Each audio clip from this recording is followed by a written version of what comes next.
Assalamualaikum warahmatullahi wabarakatuh. Bagaimana Ananda kabarnya hari ini? Insya Allah selalu dalam keadaan sehat dan tetap semangat ya. Kita lanjutkan pembelajaran kita masih tema 7 karena kita baru mulai tema 7. Tema 7 tema 1 pembelajaran 4 sampai 6 ya. Jadi kita hari ini belajar sampai tema atau pembelajaran 6. Silahkan dibuka bukunya. Kita mulai pembelajaran hari ini seperti biasa. Let's say basmalah. Bismillahirrahmanirrahim.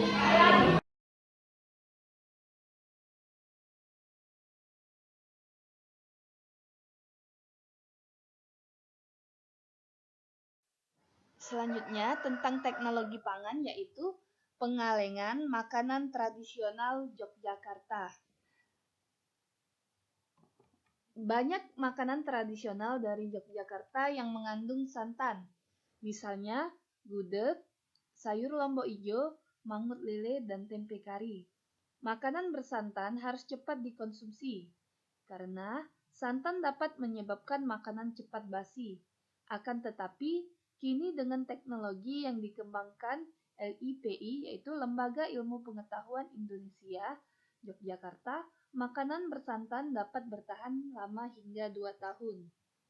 Teknologi pengawetan makanan tradisional Yogyakarta dilakukan dengan proses pengalengan dan sterilisasi. Semua makanan termasuk yang bersantan bisa memanfaatkan teknologi ini. Sebelumnya perlu ditemukan cara memasaknya terlebih dahulu agar hasil olahan tidak merusak rasa dan teksturnya. Gudeg merupakan salah satu makanan yang rumit ketika dikalengkan. Gudeg berisi banyak makanan yang berbeda-beda, di antaranya nangka muda, telur bebek rebus, ayam kampung, krecek, kacang tolo, bumbu, dan santan. Gudeg dimasak bersama bumbu rempah seperti bawang merah, bawang putih, kemiri, cabai merah, lengkuas, serai, ketumbar, gula merah, jeruk, dan daun salam. Semua bahan dimasak dengan kematangan yang tepat. Setelah itu, gudeg dimasukkan dalam kaleng, kemudian ditutup rapat dan dimasukkan dalam alat sterilisasi. Setelah proses pengalengan selesai, makanan yang sudah dikalengkan dibiarkan selama 2 minggu. Hal ini dilakukan untuk mengetahui apabila terjadi kesalahan produksi, misalnya kaleng menggelembung atau perubahan lainnya. Jika tidak terjadi perubahan, sayur diberi label dan siap dijual. Makanan yang dikalengkan bisa dikirim secara aman, tak hanya keluar kota, namun hingga ke mancanegara.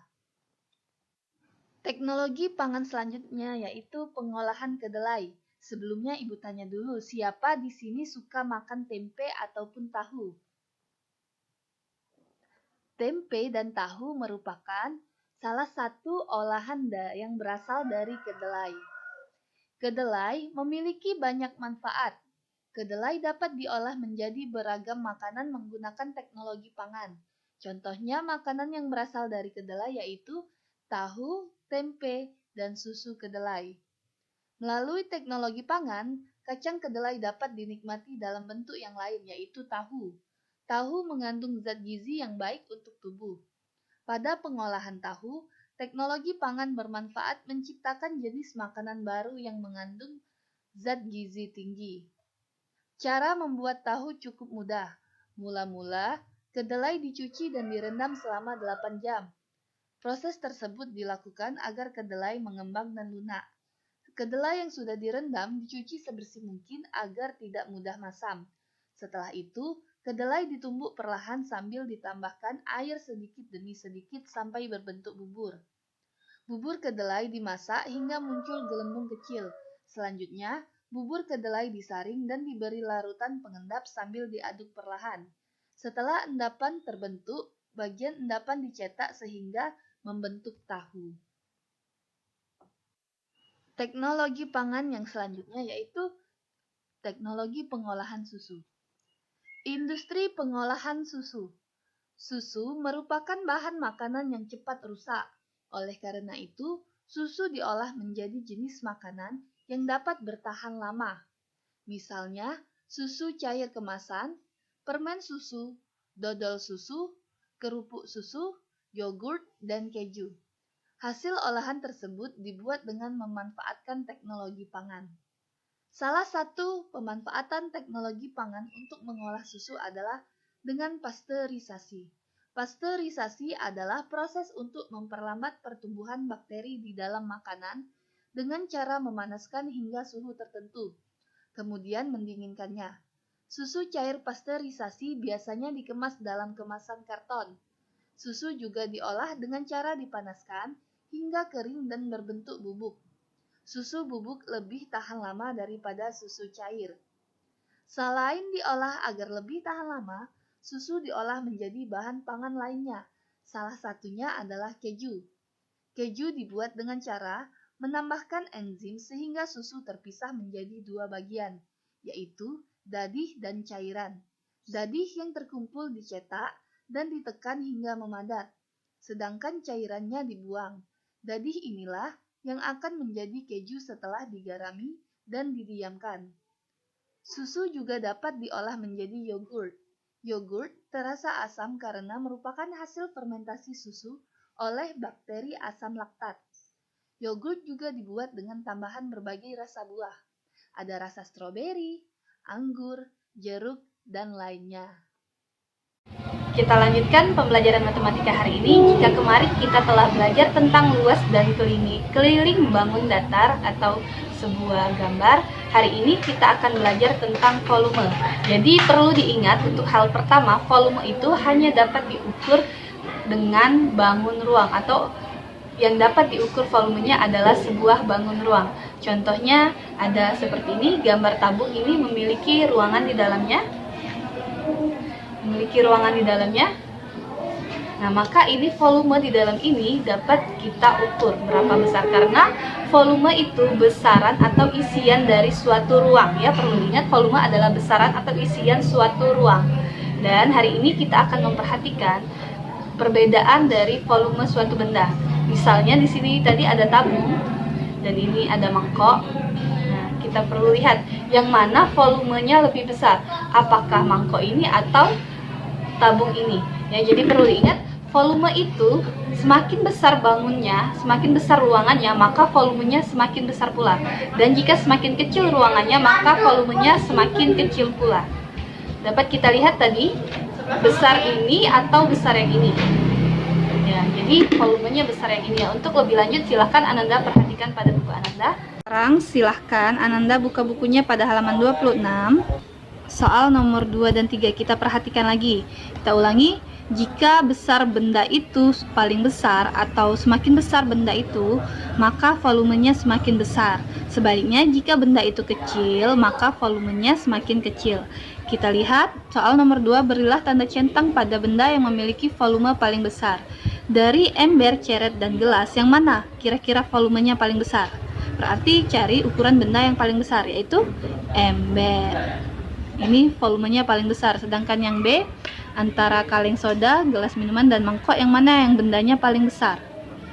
Nah, kita lihat ya, antara mangkok dan kaleng soda. Kalau dilihat, tinggi ukurannya yang ini. Tapi kalau dilihat besar ukuran wadahnya, besarlah mangkok, maka volume mangkok paling besar.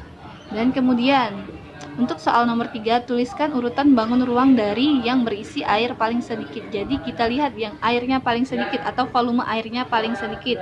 Yang A, ini gambar ceret dengan air yang diisi berbeda-beda. Yang mana yang paling sedikit? 1. Kemudian setelah 1, 3, 4, dan yang terakhir adalah 2. Nah, untuk volume urutan yang B, coba kalian isi sendiri ya. Baiklah, hari ini kita akan belajar atau mengenal berbagai macam makanan khas dari setiap daerah di Indonesia.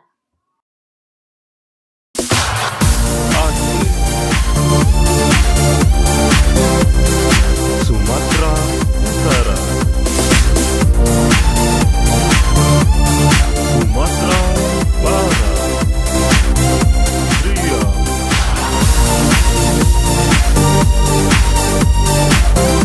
Kepulauan Riau, Jambi,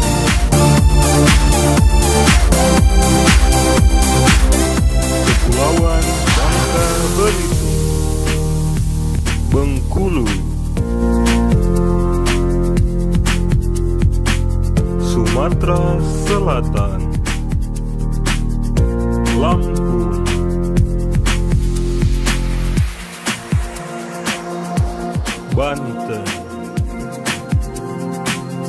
DKI Jakarta, Jawa Barat, Jawa Tengah, DI Yogyakarta, Jawa Timur,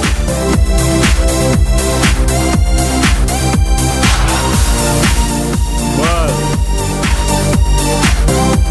Nusa Tenggara Barat, Nusa Tenggara Timur, Kalimantan Barat, Kalimantan Tengah, Kalimantan Selatan, Kalimantan Timur, Kalimantan Utara, Sulawesi Selatan, Sulawesi Barat, Sulawesi Tenggara, Sulawesi Tengah, Gorontalo, Sulawesi Utara, Maluku, Maluku Utara, Papua Barat, Papua.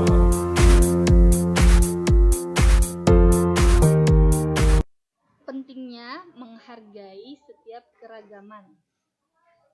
Selain kesukaan, setiap orang dapat memiliki kebiasaan, sifat-sifat, dan ciri-ciri yang beragam.